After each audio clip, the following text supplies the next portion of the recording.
মালদহ জেলার কালিয়াচক ৩ নম্বর ব্লকের আকুন্দবেরিয়া পঞ্চায়েতের শাহিলাপুর ঘোষপাড়া এলাকায় হয়ে গেল কীর্তন, হরিকথা ও ভাগবত পাঠের আসর। কীর্তন এবং ভাগবত পাঠ করেন খড়গপুর গৌড়ীয় মঠের মহারাজ শ্রীমৎ ভক্তি জীবন আচার্য মহারাজ এবং রূপা সরস্বতী সেবা মণ্ডল। সভায় আধ্যাত্মিক বক্তব্য রাখেন বিধাননগর পুলিশ কমিশনারেটের deputy police commissioner Anish Sarkar. ভগবানের ভক্ত ছিলেন, ভগবানের সেবক ছিলেন, ভগবানের দ্বারপাল ছিলেন, সাধারণ কোন ব্যক্তি এনারা ছিলেন না। সেই পাথরটি আমি একটু দেখতে চাইছি। বলে ওটা তো আমি রানীমাকে দিয়ে দিয়েছিলাম রাখার জন্য, ও রেখেছে কোথাও? তখন ওই স্ত্রীলোকটি বলল, এই পাথরটা আপনি দেখুন তো, এই পাথরটা কি সেই পাথর যে পাথরটা আমি আপনাকে সেদিন দিয়েছিলাম?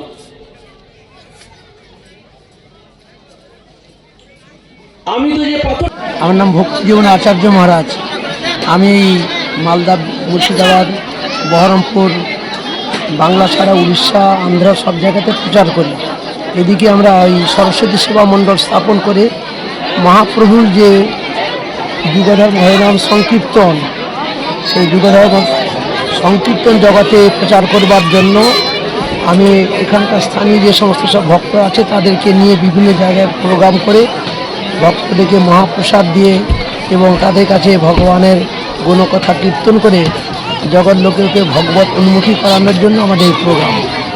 কেবলমাত্র আধ্যাত্মিক বিষয় ছাড়া আমরা অন্য কোনো বিষয় নিয়ে এই অনুষ্ঠানেতে আমরা আলোচনা করি না। একান্তভাবে জগতের লোকের আধ্যাত্মিক চেতনাটাকে বিকশিত করে আধ্যাত্মিক অনুশীলনে পবিত্র করানোর জন্য অবক্ষয় সমাজেতে জগৎজীবের একমাত্র আনন্দ লাভের মঙ্গলাভের উপায়স্বরূপ যে হরিনাম সংকীর্তন মহাপ্রভু যেটা নিয়ে জগতে অবতীর্ণ হয়েছিলেন সেটি জগতের লোকের কাছে আমরা তুলে। আজকে এখানে প্রভুপাদ সরস্বতী সেবা মণ্ডলের তরফ থেকে একটা হরিকথা আয়োজন করা হয়েছিল। সেখানে ভক্তিজীবন আচার্য মহারাজ এসেছিলেন, উনি নিজের অমূল্য হরিকথা বলেছেন।